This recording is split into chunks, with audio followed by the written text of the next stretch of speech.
नमस्कार, स्वागत है आपका बिहार समाचार में। तो बिहार में एक बार बाढ़ और बारिश ने परेशान तो कर ही दिया, लेकिन फिर इस तरह की खबरें आ रही है। कई जिलों में फिर से बाढ़ का पानी घुसता ही जा रहा है। बारिश के भी आसार बन रहे हैं। 3 दिनों तक भारी बारिश के लिए चेतावनी जारी कर दी गई है। और इसके साथ ही बिहार की अब तक की सभी बड़ी खबरें आपको इस वीडियो में देखने को मिलेगी। तो आगे बात करने से पहले आपसे अनुरोध है, कृपया वीडियो को एक लाइक अवश्य कर दीजिएगा। आपका लाइक करना ही हमारी मेहनत का फल होता है। बिहार कोरोना अपडेट की बात करें तो बिहार में पिछले 24 घंटे में 1,71,046 सैंपलों की जांच हुई और इतने जांच में सिर्फ 1203 नए संक्रमितों की पहचान हुई। और इस तरह से बिहार में अब तक 1,74,266 टोटल संक्रमितों की पहचान की गई है, जिनमें से 1,59,700 मरीज ठीक हो गए हैं। और अभी बिहार में एक्टिव मरीजों की संख्या 13,687 है। रिकवरी रेट की बात करें तो रिकवरी रेट 91.64% है। तो बिहार में लगातार संक्रमण दर बढ़ता ही जा रहा है, लगातार मरीज ठीक होते जा रहे हैं। और यदि बात करें पिछले 24 घंटे की तो 1154 मरीज ठीक भी हो गए। नेपाल में भारी बारिश से बिहार में बाढ़ के हालात और गंडक से 3.5 लाख क्यूसेक पानी का डिस्चार्ज। मानसून के अंतिम दौर में बिहार में बाढ़ का खतरा गहराने लगा है और नेपाल के तराई इलाकों में लगातार हो रही भारी बारिश के कारण वहां से निकलने वाली बिहार की नदियां उफना गई है। राज्य के कई इलाकों में बाढ़ का खतरा पैदा हो गया है। पश्चिमी चंपारण में गंडक नदी में करीब 3.5 लाख क्यूसेक पानी का बहाव हो रहा है। गुरुवार को पश्चिमी चंपारण के वाल्मीकि नगर बराज पर जलस्तर में वृद्धि दर्ज की गई और गंडक नदी के जलस्तर में वृद्धि के बाद पूर्वी और पश्चिमी चंपारण और गोपालगंज की बड़ी आबादी पर बाढ़ का खतरा मंडराने लगा है। और खतरा तो यहां है कि बिहार में अगले 3 दिनों तक भारी बारिश की संभावना को देखते हुए जलस्तर में और बढ़ोतरी की आशंका है। सबसे ज्यादा बारिश पूर्वी बिहार और सीमांचल के इलाकों में हो रही है और इससे उत्तर बिहार के अलावा उन इलाकों में भी बाढ़ का खतरा गहरा गया है।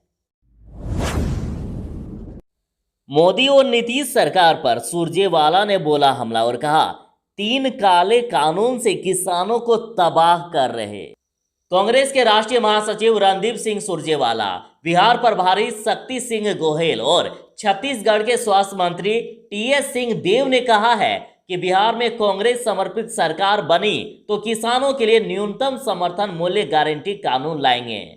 नेताओं ने कहा है कि देश में कोरोना, सीमा पर चीन और खेत पर मोदी सरकार हमलावर है। उन्होंने कहा कि संसद में किसानों के हित में की गई आवाज दबाई जा रही है और सड़क पर किसान पीटे जा रहे हैं। उन्होंने कहा है कि केंद्र के तीनों कानून में न्यूनतम समर्थन मूल्य यानी एमएसपी की चर्चा तक नहीं है। सरकारों के मन में बेईमानी नहीं है तो कानून में ऐसा क्यों नहीं लिखती है कि किसानों को एमएसपी देना अनिवार्य है तथा उसे कम खरीद करने पर सरकार नुकसान की भरपाई करेगी और दोषी को सजा देगी। ऐसा प्रावधान कानून में हो जाए तो हम अपना आंदोलन वापस ले लेंगे, ऐसा उन्होंने ऐलान कर दिया।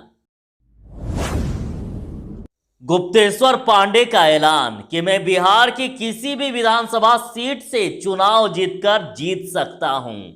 आज तक को दिए गए खास इंटरव्यू में पूर्व डीजीपी गुप्तेश्वर पांडे ने कहा है कि बिहार की जनता मुझे प्यार करती है। मैं कहीं से भी चुनाव लड़ा तो जीत सकता हूं। चुनाव से मेरे बीआरएस को जोड़ना गलत है।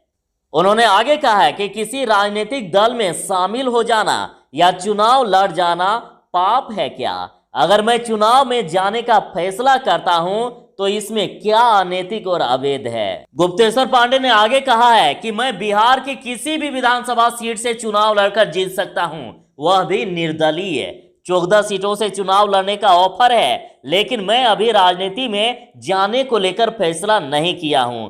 आगे उन्होंने कहा कि जो भी होगा पहले अपने लोगों से सलाह मशवरा करूंगा, फिर इसका ऐलान करूंगा। पूर्वी चंपारण के पिपरा में 25 सितंबर को मुख्यमंत्री नीतीश कुमार आने वाले हैं और बलवा कोठी गांव में स्वर्गीय दरोगा पांडे के श्राद्ध क्रम में होंगे शामिल। मुख्यमंत्री शुक्रवार दोपहर के बाद बलवा गांव पहुंचेंगे और मौसम की खराबी को देखते हुए मोतिहारी के पुलिस लाइन में नीतीश कुमार का हेलीकॉप्टर उतरेगा। इसके बाद मुख्यमंत्री सड़क मार्ग से बलवा कोठी गांव जाएंगे। वहां स्वर्गीय दरोगा पांडे के श्राद्ध क्रम में शामिल होकर परिजनों को सांत्वना देंगे। कृषि बिल पर फिर तेजस्वी ने बोला हमला और कहा, दोगुनी आय का सपना दिखाने वाले ला रहे हैं किसान विरोधी बिल। तेजस्वी यादव ने आरोप लगाया है कि किसानों की आय दोगुनी करने के झूठे सपने दिखाने वाले संसद में किसान विरोधी बिल पास कर रहे हैं और कहा है कि राजद संसद से सड़क तक किसानों के साथ है। पार्टी किसान विरोधी बिल को लेकर 25 सितंबर को राज्यव्यापी प्रदर्शन करेगी। उन्होंने केंद्र सरकार से कृषि से जुड़े बिल वापस लेने की मांग की है। राजनेताओं का कोरोना से टूट रहा है दम। चुनाव में भूल गए संक्रमण से लड़ाई और पार्टी कार्यालयों में नहीं हो रहा सोशल डिस्टेंसिंग का पालन।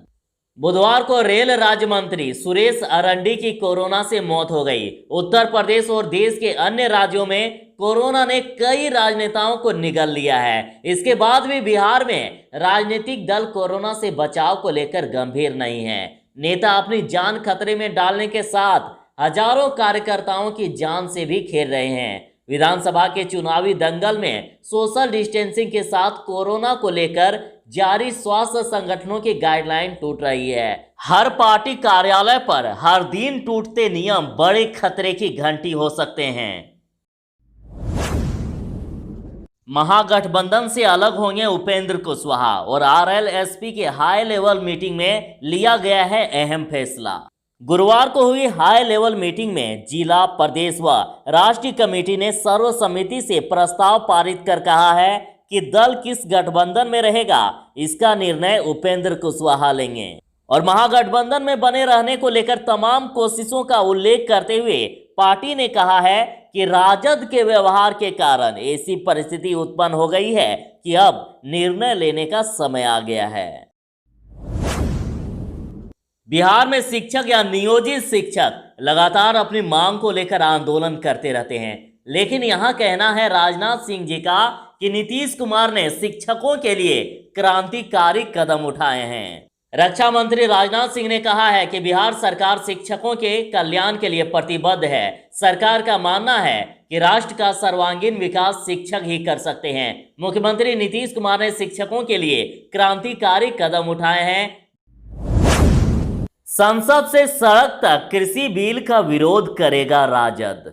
नेता प्रतिपक्ष तेजस्वी यादव ने कहा है कि केंद्र सरकार ने काला बाजारियों के लिए तथा लाचार, बेबस, हताश किसानों का शोषण करने वाले इस विधेयक को लाकर अपने तानाशाही रवैये को एक बार फिर से सिद्ध कर दिया है। वहीं राज्य सरकार ने भी इसके पक्ष में खड़े होकर यह जता दिया है कि वह राज्य में 70% किसानों का भला नहीं चाहती है। गुप्तेश्वर पांडे पर बना गाना वायरल हुआ और लोगों को पसंद आ रहा है पूर्व डीजीपी का दबंग स्टाइल। दीपक ठाकुर ने यह गाना गाया है और एल्बम का नाम है रॉबिन हुड बिहार के। और इस गाने में बताया गया है कि गुप्तेश्वर पांडे का ऐसा खौफ है बिहार में कि माफिया अपराधी भगवान से दुआ मांगते हैं। एक ही दहाड़ से इलाका हिल जाता है। बाघ की आंख से उनकी तुलना की गई है। DGP Gupteshwar Pandey Robin Hood Bihar के बार बार कहा गया है। उन्हें वर्दी में दिखाया गया है, योगा करते हुए दिखाया गया है और जॉगिंग करते हुए। एल्बम की इस लाइन पर गौर कीजिए, रॉबिन हुड पधारे हैं, इलाका धुआं धुआं होगा, ये हत्यारे को रख देंगे फाड़ के। और गुप्तेश्वर पांडे के एल्बम में सुशांत सिंह राजपूत की चर्चा ना हो ये संभव है क्या? और इसमें कहा गया है तब न्याय की आवाज बनकर आगे आए डीजीपी।